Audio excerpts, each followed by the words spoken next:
My name is COSSY. Welcome back to a brand new video. This is the latest Arsenal news and transfer news as well. We are back with Glenn for the COSSY and Glenn podcast. Lots of stories to delve into today as Arsenal have approved two deals to go ahead and happen. That is Ricardo Calafiori and Lokonga. We are also going to be talking about the Victor Osimhen and Victor Gyokeres situations, that are happening at the moment. Of course, Fabrizio Romano confirming there that those are the two strikers Arsenal are locking in. We're just waiting for prices to come down. We're going to be diving into much of that as well. And then definitely we'll give our thoughts on who we think is going to be the second signing of the summer. Raya, first signing of the summer, done for 27 million. Who is going to be the next who's going to be the next signing of the summer? We'll try to predict that with Glenn. Glenn, how have you been? It's July and looks like Arsenal have already started making some moves. Yeah, as you expected, a lot of movement in July, incomings, outgoings. I'm pretty sure within the next 2-3 weeks, you're going to be very, very busy in terms of the transfers. I've been doing good. I'm enjoying the Euros. Absolutely amazing. It's a summer with football, at least, I'd say.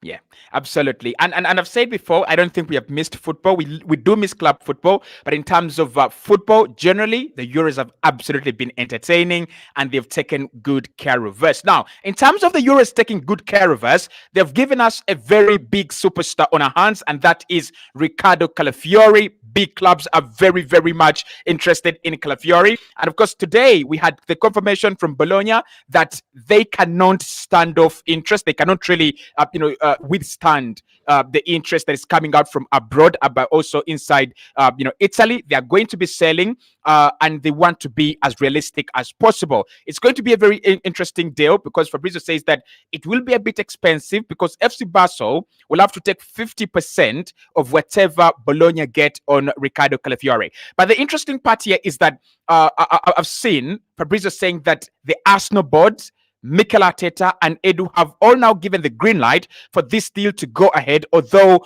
the price, that will actually be wanted by Bologna has not been set. So, Glenn, let's start there. Approved by the board, approved by Edu, approved by Mikel Arteta. We know that Edu told us that whatever happens in the window, it is discussed thoroughly through different hierarchies, through different, eyes, lenses at the club. And looks like Ricardo Calafiori is one that has quickly, gone from we like him to we should sign him. Do you think that means that Arsenal are now going to press on and make, major developments on this one? I think they will. Now, for players, whenever we take a look at players, they usually start some negotiations and some talks, like for Declan Rice, like in December of the previous year. Now, some others, I'd say March, April. Now, since Calafiori, I don't think I'd become a superstar. Now, I think if people tell you we've been looking at Calafiori for a long time, I think they're kind of lying. Because it's really like a match. Yes, maybe it starts maybe at the second half of the season from February, yes. But in terms of really looking at him and saying, okay, this guy can fit into a system, this guy can fit into a top level and all that, it has to have started recently after seeing a couple of Euro performances. Now, that could mean we started looking at him in April, May, and then they're like, okay, now let's look at him in the Euros first toward the June, and then we make our decision in July. Usually we'd sign players in June without Euros. Players we'd already looked at from April and May and stuff like that. So I do understand why it will take time to sign someone like a Calafiori if they're doing more studying on him. Maybe the last game, if you'd have played, would have helped other like the managers make a decision. But unfortunately, he was suspended. Now, he's a very good player. As we usually say, an opportunity. Now, an opportunity does not come always. Doesn't always have to be a player that you look for 2-3 years. I also don't think someone like a Havertz was looked at for too long. I think it's an opportunity. Yeah, sure. I think they just look at it and Chelsea said, actually, we want to sell him. Arsenal like, okay, I've actually always wanted him, so let me try and get him. How much? 65 million? Okay, we're going to pay. So I do think they look at players for a long time, but for Calafiori, I don't think they have looked at him for a long time. But considering the teams that want him, and the kind of performances we've seen for Bologna and the kind of performances we've seen for Italy, the age as well, considering we also want a left-sided player, and he's exactly that, going to play the left side of centre-back and left side of the as a left-back as well. I think that is kind of a no-brainer for them. And the price as well. Now, at first, when we were talking with you about Calafiori, he said it could be 60-70 million. It's considering they have to pay 50%, they might want that, but again, they might not sell him if they do that. So 40-50 million would be enough. And that is a big opportunity in terms of us. And listen, we want strikers, we want midfielders, we want wingers. But I think Arteta still wants to keep on improving the defenders. He wants defense, yeah. 28 clean sheets instead of 18.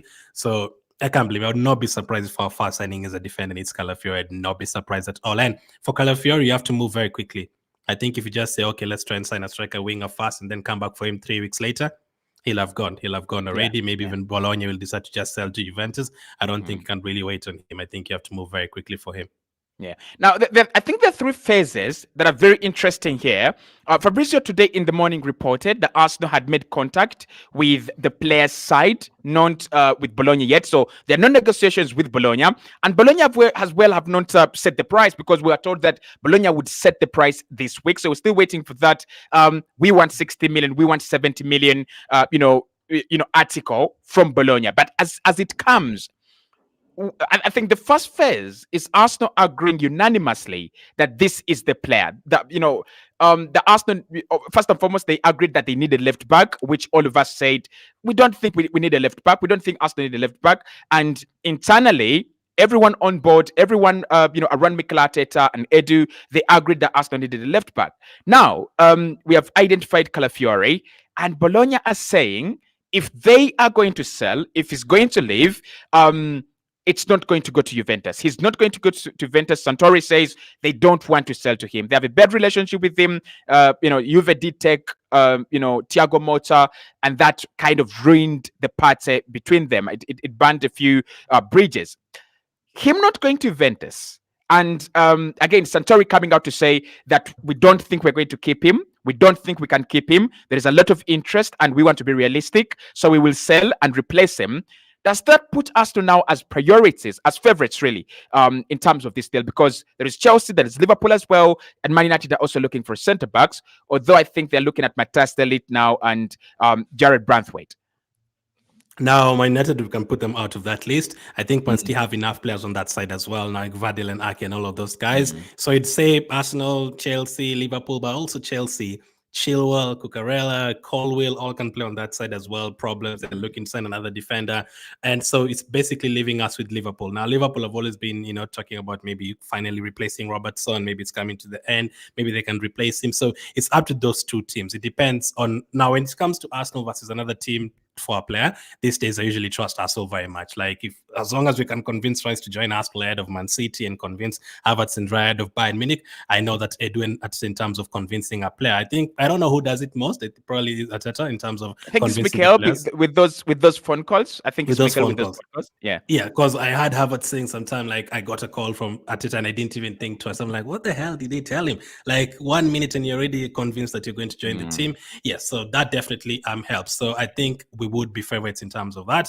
Now, the only case where we wouldn't be favorites is the fact that, is it really our priority? If it was really our priority, like left back and left centre back, then I'd be like, yeah, we are definitely going to get him. The fact that they're still looking at a midfield and still looking at a striker, and you be leaning to wingers, maybe it's going to take a little bit of time. But knowing Arteta and loving to defend and keeping the clean sheets, I'd not be surprised if that becomes one of our first signings. And I think you don't get opportunities like that. A defender who can attack, a defender who can also defend, basically a combination of Zinchenko and Tomiyasu helps. And I don't know whether also making this decision comes from, maybe Kivia said, okay, I'm happy to move on. I don't know. Maybe Zinchenko said he's happy to move on. I don't know if Arteta would really want to keep both of them in the team.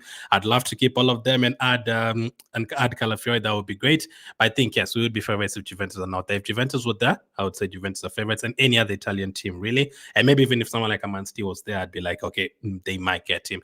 Now, the only situation would be the money. Are we ready to splash 50 million on a defender? Yeah. Now, thank you so much for joining.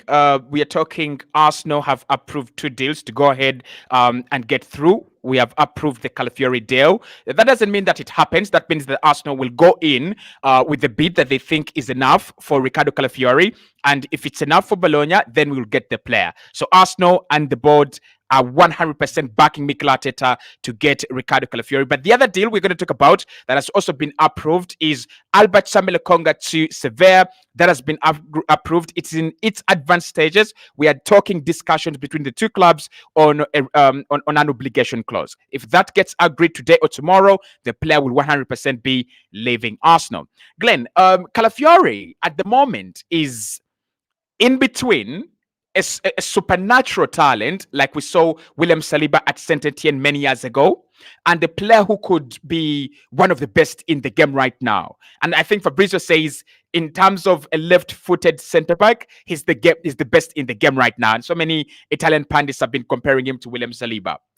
But in terms of his price, I think it should be in the middle. For me, it should be in the middle. We should be looking at talents like Calafiori. How much have they been going for? I would say around 35 million euros, 40 million euros for his talent. I'd be willing to splash that. Then the Euros tax, 5 million euros. That takes us to 45 million euros. Then a very good season tax, 10 million euros. That would take us to 55 million euros. And then to beat competition, maybe 5 more million euros. That takes us to 60 million euros. So for me, I'd be willing to splash between 45 to 55 million euros. It's still a young player. There are mistakes. When you don't see player for 3 games and you're like, God, gracious me, this is the guy. I mean, that is how we had signed Sesko, and yeah, wasn't a good decision, was it? But how much are you willing to splash on Calafiori? I mean, given the fact that he's young, he's still developing, you don't want to put a heavy price tag on him, and you don't want to make such a big of a gamble going into the 70s, 80s million maybe.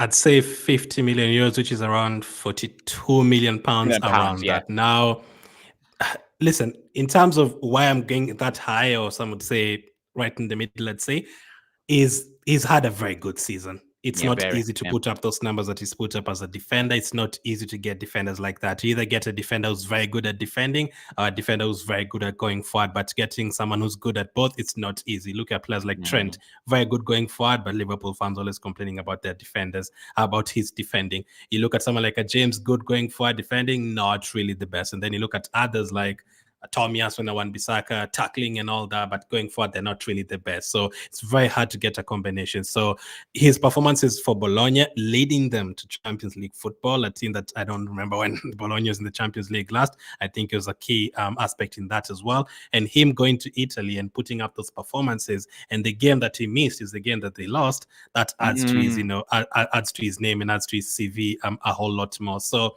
ideally, I'd not be surprised if Bologna asked for 70 million. Yeah, 70 million initially. I'd not be surprised, but the problem is one season here and there, I'm not sure, but I'm usually so scared of paying all that money after one season. We've already seen it with players like Pepe and all that. If you pay all that money after one season, you're not sure. I prefer looking at players for 2-3 seasons, and then you're convinced that, like an Osimhen, he can score goals. You've seen it 3-4 seasons. Maybe even a Jonathan David, you've seen him scoring goals for 4 or 5 seasons. So you're like, okay, at least we have a bit of something to turn to and say, okay, we made a decision because of this. Now for Calafiori, for that one season, I think has been incredible. So all that, as you've said, the Euro tax and all that, and assisting the Euro, that adds 5 million on top of that as well, absolutely, for a defender. And him like missing a game and them losing, that adds more money to that. So the competition as well, all the teams that wanted him, if it's only Arsenal who wanted him, then it would have been cheaper. But so many teams wanting him, and him coming from a team that has just qualified for the Champions League, he can just say, okay, I'm going to stay here. My team is in the Champions League. All that, I think around 50 million euros would be okay for him, but nothing more than that. A second good season for Bologna, then you're talking about 70 million or something. Yeah, if he stays there and he has a good season as well, I think he's going to be one of the most expensive young centre backs in world football. So, guys, we'll keep you posted on the Ricardo Calafiori deal. But just to give you a little bit of what's going on this one, you can also watch my video. I did talk about Ricardo Calafiori and everything you need to know about that deal. So make sure you do check it out. It's already on the channel. I discussed who has bigger chances. I discussed why Juve coming out of this deal could be very advantageous to Arsenal and all that.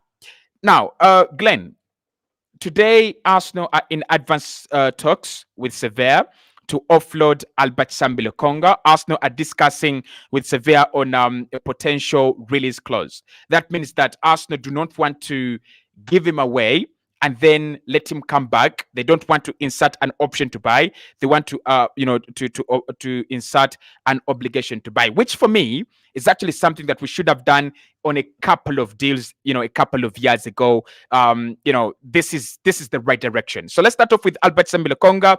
That midfield area feels like it's suffocated with old energy, and it's suffocated with players that we have to say they are good, but you have a couple of statements you have to add on to them.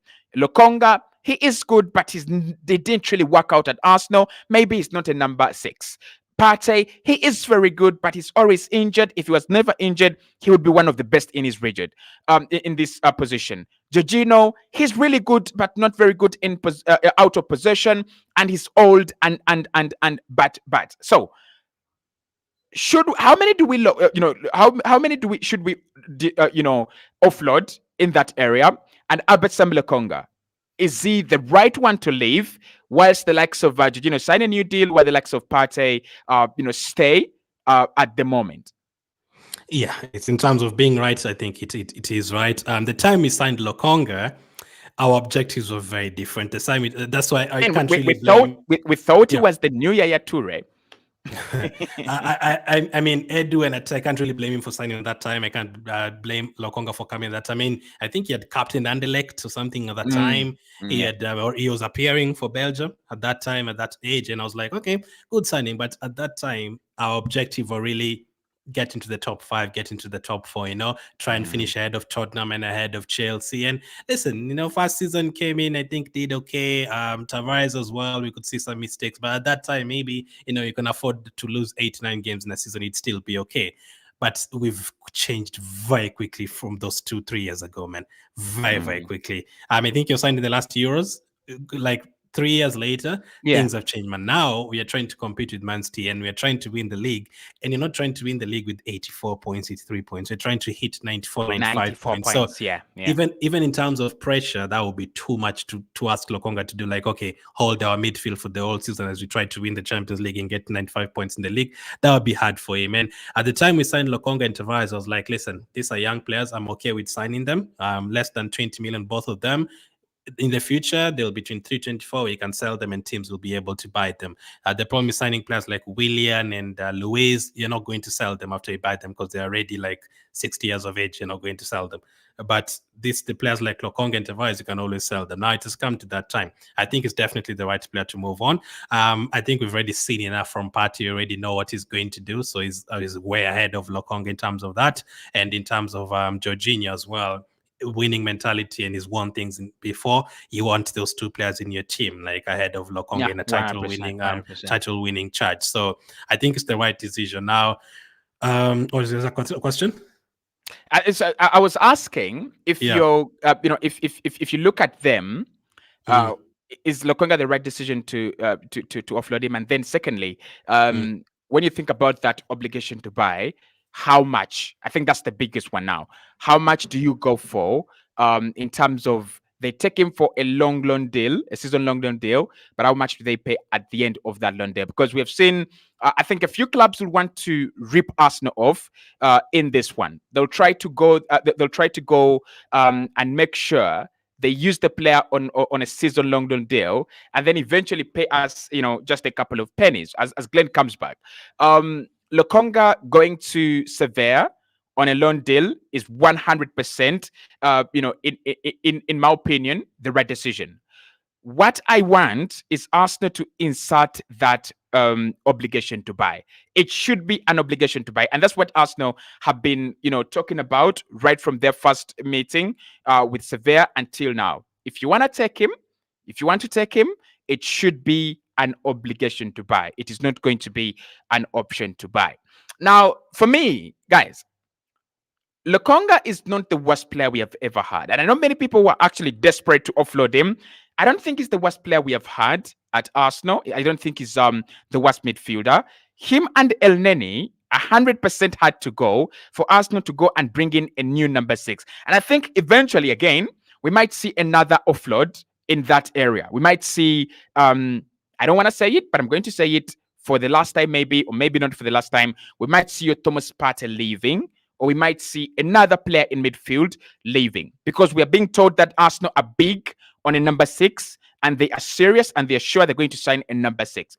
So Lokonga had to make way. I think if he was going to ever play for Arsenal, he was going to play for Arsenal maybe at 27, maybe at 26. So if he goes out there at Sevilla and he develops well into an interesting player, I would love to see him come back at Arsenal.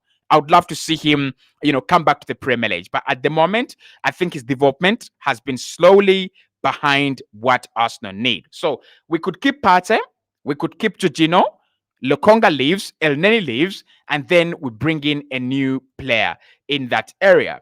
Okay, COSSY football now is changing. Even if we don't have a striker, even if we don't have a striker, I've seen what's happening.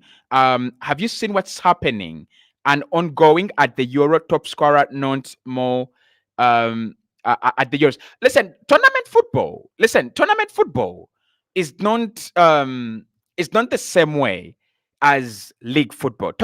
In a tournament, you can win a tournament with a top scorer who has 3 goals. You can win the tournament with the top scorer who has 2 goals. We can have a whole tournament where the top scorer has 5 goals, has 3 goals, and best player in the tournament. But when it comes to the league is a marathon. And actually, thank you so much for telling me that football is changing. I'd love to get your name once again. Godfrey. Godfrey says that football is changing. That is true. Football is changing. But football is changing to the levels where Pep is signing Erling Haaland, where Liverpool are signing Darwin Núñez, where Manchester United are signing Rasmus Hojlund, where Chelsea have been trying to sign Osimhen and they've been outpriced. So it means that football, however much football is evolving, the need for a number 9, for the need for a natural forward line leader is still there. Niklas Füllkrug, the Füllkrug, led Borussia Dortmund last season to the finals of the UEFA Champions League, and if it was not for the poor finishing of Karim Adeyemi, they should 100% win that game. So I still say football is changing, but you need your number 9s. Your number 9s are still very relevant. Your number 9s are still very, very, very useful. George says, "Hi, COSSY. Hopefully we are I think doing business with all these rumors every year. So much speculations without materialistic signings." Again, George, when you say without materialistic signings, I think you're being a little bit sarcastic here, because Arsenal have done signings in the past, not this year, not last year, not the year before that. We've done good signings. I mean, if you want Kylian Mbappe and Arsenal don't want Kylian Mbappe, then it's not their problem, it's your problem. Because the club have identified a group of players that they think fit into the project, and they have signed them, and they've done well. And both of them, for the last 2 seasons, Arsenal have come close to winning the league. So if you look at Odegaard as not a materialistic signing, I don't know what that is. If you look at Declan Rice as not a materialistic signing, I don't know what that is. Julian Timber, the likes of Zinchenko, Gabriel Jesus. I think we do business. I think Arsenal fans just don't appreciate. And not only Arsenal fans, not all Arsenal fans, and not only Arsenal fans. I think there are so many clubs out there that are really, really struggling. I think Man United, if it was a Manchester United fan saying that they have not signed players in the last 2 years, I would maybe sympathize with them. But for Arsenal, with the names we have in the squad right now, Arsenal have one of the most expensive, squads around Europe. I wouldn't really say that Arsenal are not making signings. I wouldn't say.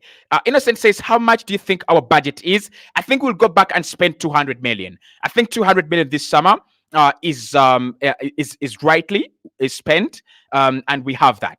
James says, "COSSY, I'm watching you from Zambia, particularly Lusaka. For me, I want Victor Gyokeres."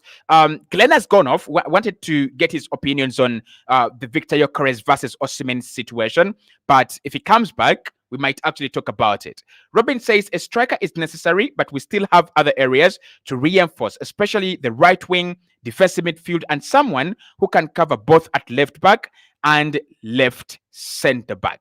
Right, that's a very good comment. Ekazi says, "Good evening, COSSY. To me, what I want is a striker like Victor Gyokeres." And then Juf says, "We need Nico." Thank you so much, guys. I can see the comments coming in. I can really, really see the comments coming in. Okay, let's see what some of you are saying. Robin says, good evening to you, Kosi and Glenn. Okay, Senyondo says, I know also Calafiori can advance the defense of Arsenal, but I like Gyokeres as my number 9. Peter says, getting you from Western. Kosi and Glenn, thanks for the good insight. Thank you so much. Sad says, what percentage do we have to sign Gyokeres? I think with Victor Gyokeres, the percentage to sign him is not based on other clubs and based on competition. It is based on how willing we are to pay the money. So I'll give you an example. You walk into a shop and the shopkeeper tells you, you want to buy a watch. I just realized that I didn't carry my watch today. So the shopkeeper tells you, you've got to you want a watch, and they tell you the price, and they say the price is maybe $100. So the percentage for you to get, or the chance that you get that watch, is depends on how willing you are to pay that price, and how willing the shopkeeper is to negotiate with you and agree a deal. It's as simple as that. There is nothing more complicated than that. It is simply as simple as that. So with Victor Gyokeres, if Arsenal are willing to pay the release clause, the chances of us getting Gyokeres, 110%. If Arsenal are not willing to pay the money, it means that we have to go the long way around this deal, which is negotiation, talking, pleading, convincing, and all that. Which, in my opinion, I'm not going to lie, in my opinion, that reduces the chances of you signing the player from 100% to around 30% or even 25%. Because you never know. There's going to be another club that want Gyokeres and they want to trigger the release clause. We have seen clubs like Madrid, they don't even care about 100 million for Jude Bellingham. They just paid it. And it worked. It really worked. They paid almost 100 for Tchouameni. They paid a lot of money for Camavinga. They paid a lot of money for Endrick.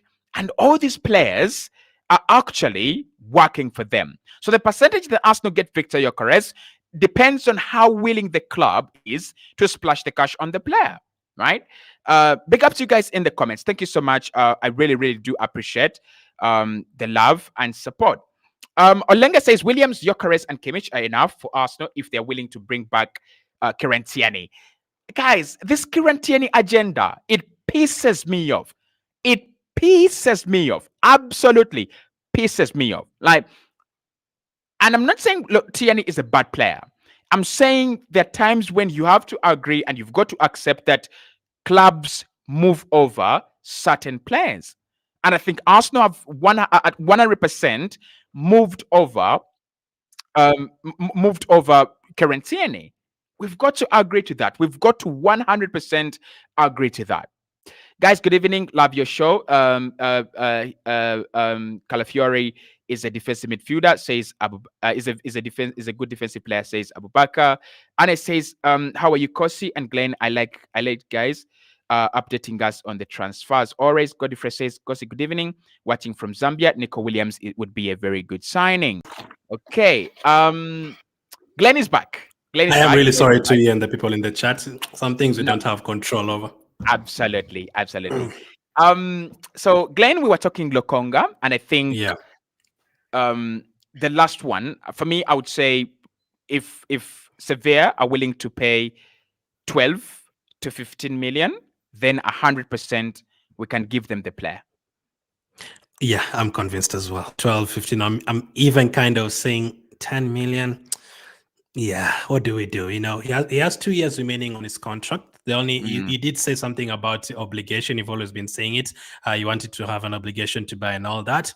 There was always a chance you can loan him out and then he does well again and then you sell him. Maybe a couple of teams want him next season. But he can never, how'd you say, he was never really going to play for Arsenal, let's be honest. I can't see him like developing and coming to play for Arsenal the next 2-3 years and becoming like a Saliba, like all of a sudden after 4 years he's playing for us. I can't see it. So I'd rather we cash in on him because usually it's worse with Arsenal. Previously, we lose players on a free.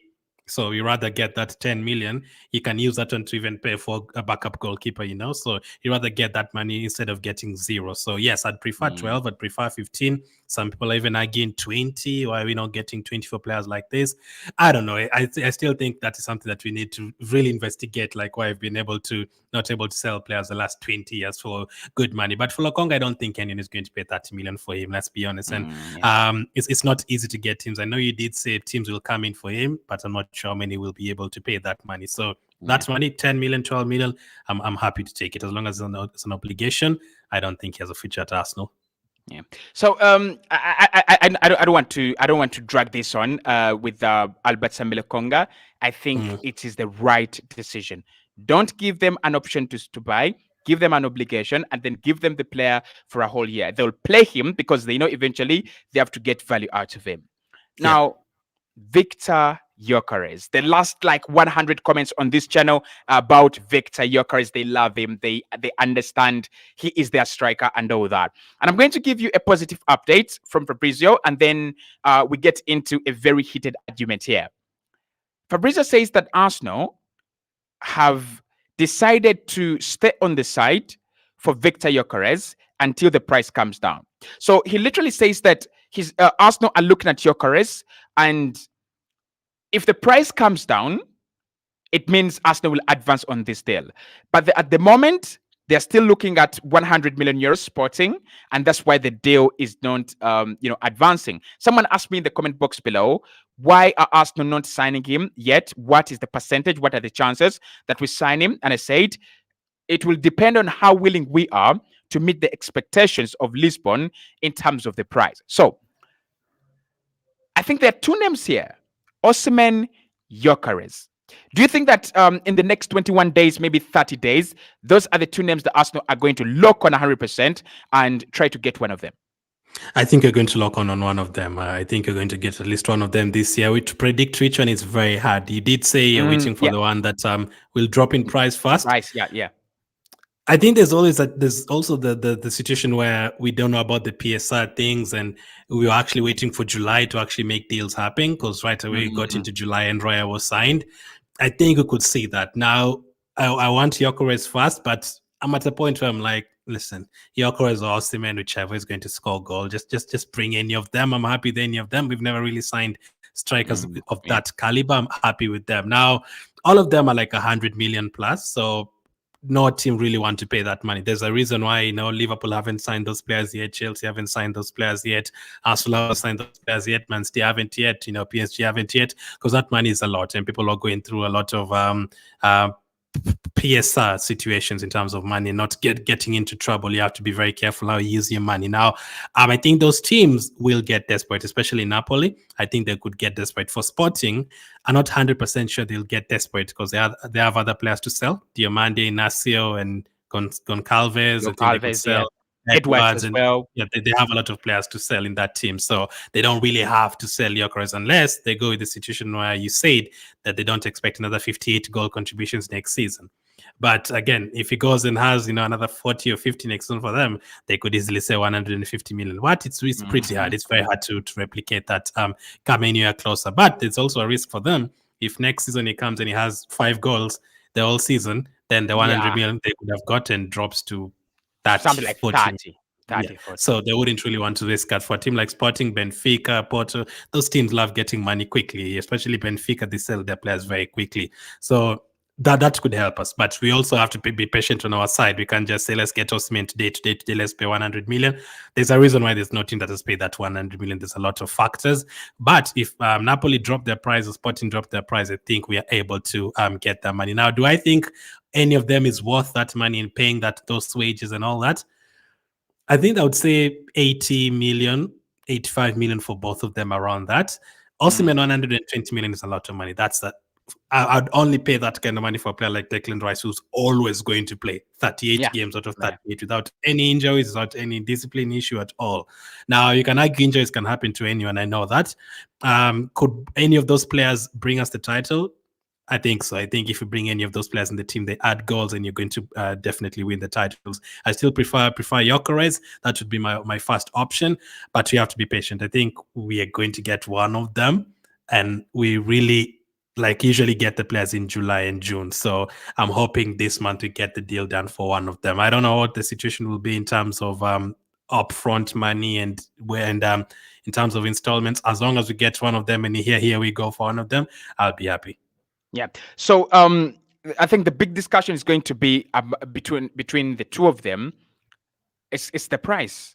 The price. I didn't think we were going to reach a time where Arsenal were going to make their move on either Osimhen or Gyokeres because of the price. I always thought it was going to be because of the of things like, you know, Mikel Arteta 100% wants Gyokeres or 100% wants Osimhen and not the other. But it's going to be the price. That means that both of them have been scouted and both of them fit into the picture and the project of what Arsenal actually want to do. Now, this is where the interesting part is going to come on from Arsenal. Do you think Arsenal might end up signing none of them if none of their prices come down? Yeah. If none of their prices come down, I think they're both going to stay at their teams. I don't think they're going to go elsewhere as well. Yeah. I don't think that because people will be like, oh, we've left them for Chelsea or Liverpool. No, if their prices don't come down, I think they stay at Napoli and they stay at or he stays at Napoli and he stays at Sporting. Yeah. But I think the teams have to drop the prices because they need that money. Napoli cannot do transfer business if they don't sell Osimhen, and the coach does not want Osimhen. The player himself have kind of fallen apart in terms of the structure there, and the manager doesn't want him. There's no reason for keeping him at all, so they have to sell him. So I don't think both of them will end up staying at their teams. I think one of them is going to move. I think one of them is going to stay.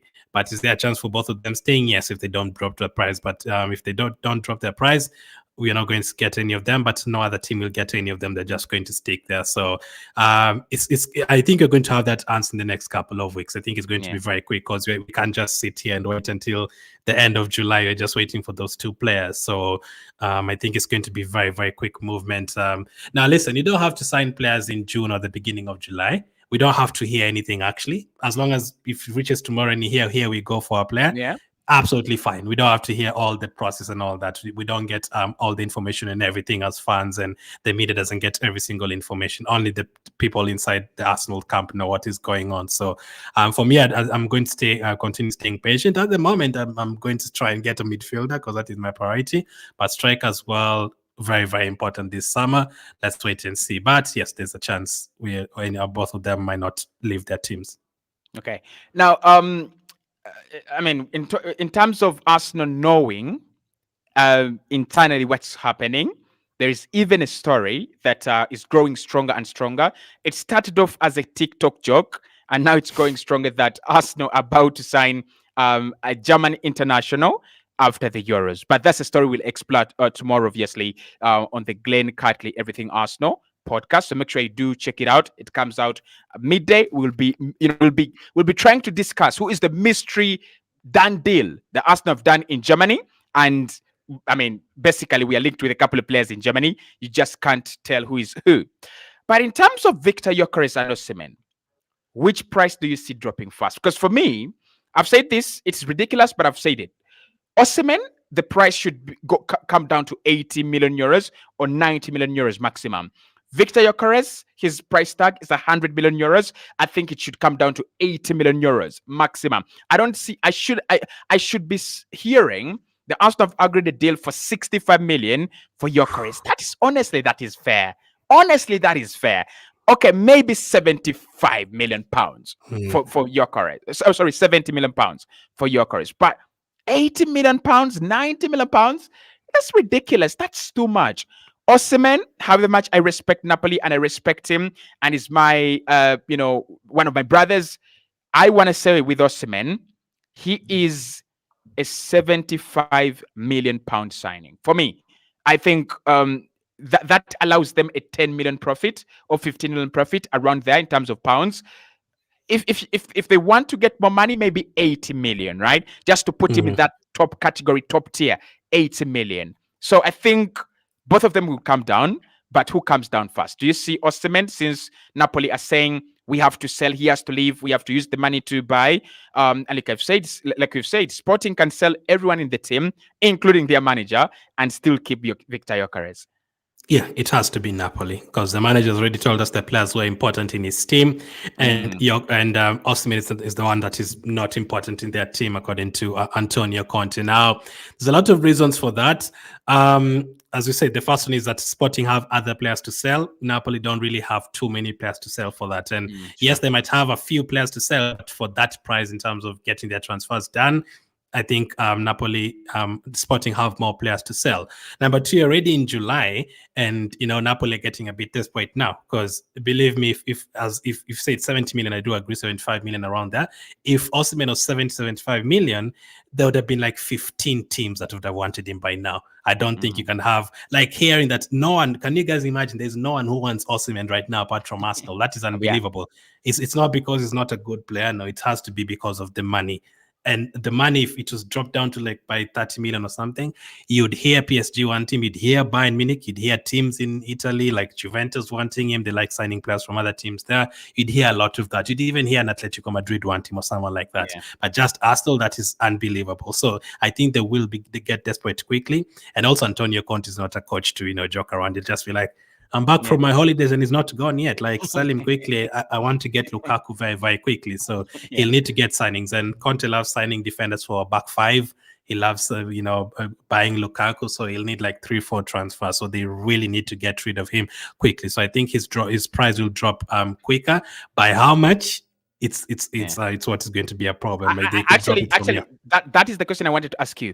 Whose price do you think drops more? Because Osimhen could drop from 100 million euros to 100 million euros, or maybe to 90 million euros, and then Gyokeres' price drops from 100 to maybe what, 80 million euros, which is around maybe 70 million pounds or 72 million pounds, which still means that Gyokeres is the better deal. So which one do you think will drop, a little bit deeper as compared to the other? I think Osimhen. I think I can see Osimhen's dropping by 25 or 30. Actually, I'd say 30 because of their desperation. So something like 90 million euros.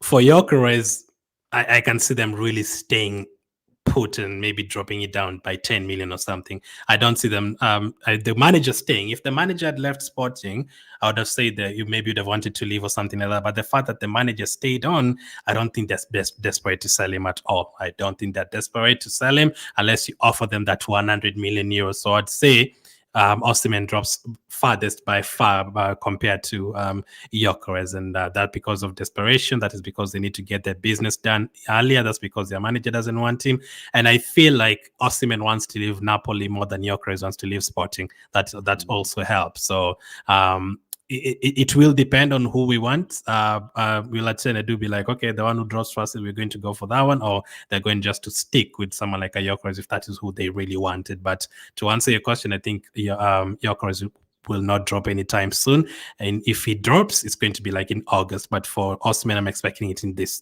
July because they're desperate to get players into the team. Okay. If you're just joining us, the update from Fabrizio Romano is that Arsenal have locked in those two, Victor Osimhen and Victor Gyokeres, as the strikers they're looking at. On top of a lot of scouting they've done, those are the two strikers that Arsenal really want to sign. However, looks like the priority is on Victor Gyokeres, who Fabrizio says that at the moment, Arsenal would love to advance, but the price has to come down. And Sporting are saying the price is not coming down as of now. Obviously, the board has approved 2 deals to be done. That is Ricardo Calafiori and Sambi Lokonga, who will be leaving Arsenal, but on loan with an obligation, not with an option to buy. So as we conclude this one, Glenn, I want you to give me your prediction of who's going to be our second signing of the summer, because there's a lot there and it looks like Calafiori, but I can feel it inside. It's going to be one abrupt one. So what would you say? What would your prediction be? Second signing, Raya, kind of abrupt, just came out of nowhere. Arsenal triggered the option to buy him, and we're like, okay. Do you think we're going to see something like that, or we're going to see a lot of personal terms agreed, first document signed, first proposal sent in, things like that? And who do you think it's going to be? I think that situation is going to be for the 3rd and 4th signing. I'm going to go for a crazy one. Okay. I think you're going to hear it from nowhere. Arsenal, David Ornstein, bomb in the next week or something. Medical tomorrow. Johan Bakayoko to Arsenal. Belgium out of the Euros. Johan Bakayoko is going to Arsenal for, I don't know, 35 million. I think it's just going to come from nice. It's not just because it's my dream signing, but because Belgium have gone out, and I think he was asked, "Are you going to leave?" And he was like, "Yeah, I think I'm now able to decide on my future." I think Arsenal could have waited for that. Yes, that will probably mean that we don't get the others that will be Nico linked in terms Williams. of wingers, but I think that will be the second signing out of nowhere. Now, I just want a signing, to be honest, whether it's a midfielder, whether it's a striker, whether it's a winger, even the left back, whoever.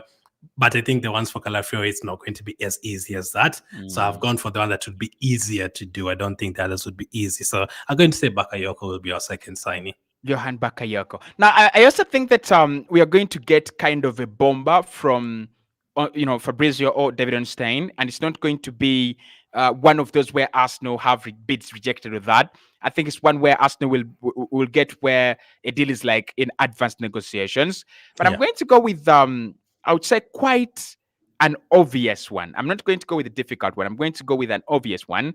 And I'm going to say, for me, I still have my instincts on Kimmich.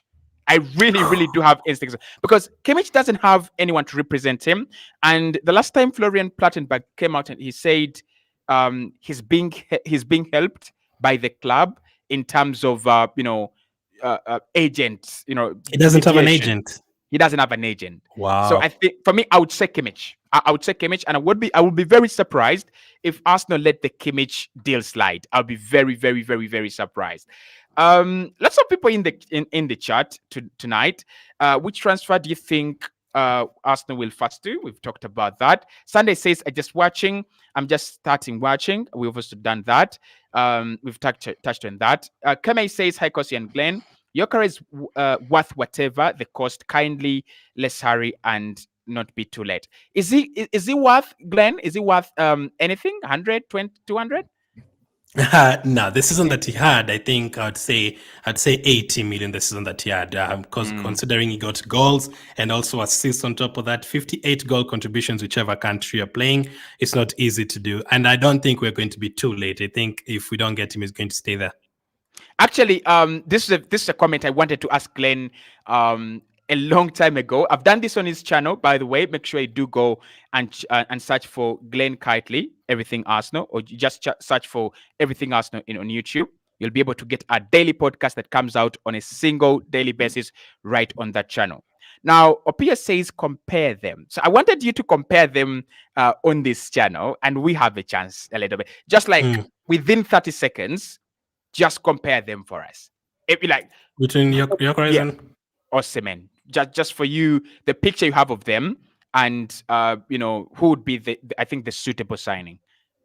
Oh, for Arsenal, it would be Gyokeres. I'm no doubt at all. Now, both of them will get 2 goals. Osimhen is the one who's gotten goals in France before, and he's played in Germany before. He's gotten goals in Italy before. So in terms of experience, it's definitely Osimhen. But in terms of fitting our system, Arteta loves players who can score goals and assist and open up spaces for other players and different styles of finishing. And that is Gyokeres, because you can get a striker who can get you 60 goals and 0 assists, and you can get one that can get you 30 goals and 30 assists. I think Gyokeres is the one that can get you 30 goals and 30 assists, and that is what I would prefer. A striker who can also play make, like a Jesus or someone. He's never really gone to players like Osimhen. Now, Osimhen is the more experienced one. He's the one who's probably going to, if I was to make a bet right now and bet who would score more goals in the first season, I would say Osimhen, because it's like, it's like he's going to drive and going to power, he's going to run in behind and just shoot the ball and head the ball. Very good in terms of aerial ability, and you're very good from corners and free kicks. But the part where I feel Osimhen would struggle a bit at Arsenal is because Osimhen wants very quick passes, he wants very quick movement and all that. And Arsenal don't play like that. You don't just move the ball to Ben White and then directly to Osimhen. That's not going to be the case. It's going to go through Rice, through Odegaard, through Saka, and then Gyokeres would need to make a run that combines well with Saka and Martinelli and Odegaard and all of those guys. And I think Osimhen would kind of be frustrated because the ball is not coming quickly to him. So in terms of that and the attitude and everything, I think Gyokeres is the one that would fit at Arsenal. Who would score more goals? I'd still say Osimhen. Who would help the team more? Who would Saka and Odegaard and Martinelli be happy to play with? I would say Gyokeres. Do you think Osimhen would be a bit of an Erling Haaland, where if the team is not playing him, feeding him, he's a little bit kind of Yeah. a useless body being carried around. Yeah, unfortunately, because you need to create for him the chance. They can't seem like an Aguero. Sometimes you'd pick up the ball and run past like four players, or Rooney would just come into midfield and just do all the work, or Theo Henry come and Yeah. do all the work. I think Osimhen will really like depend on the service. I think Gyokeres would be able to come back. There's a stat you said a couple of weeks ago about something to do with, is it the target? There's something like him coming back and collecting the ball. I've forgotten it, Yeah. but there's something that you Yeah. said about Gyokeres that he would do better than Osimhen in terms of getting involved in the play. Osimhen would like to be in the box. If we had Osimhen, he'd probably get 25 to 30 goals for sure. Yeah. Because Yeah. if he put in those crosses in the box and he put the ball close to him quicker, he would get the goals. But how many times are we going to do that? Because we like keeping possession more, strangling the other team and suffocating them. So Gyokeres, I think, would benefit more from that. And I think in terms of our players who they'd enjoy playing with most, it would be Gyokeres. But I do think both of them would get 20 plus goals in their first season.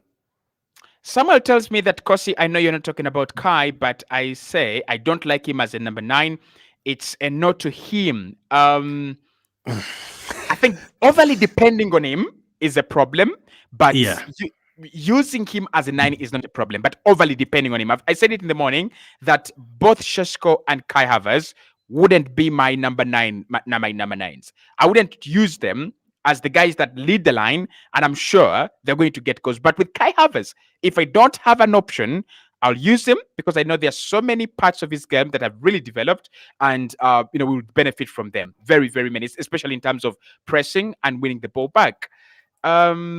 James says, "How I wish you guys were in England, in the Arsenal team." Okay.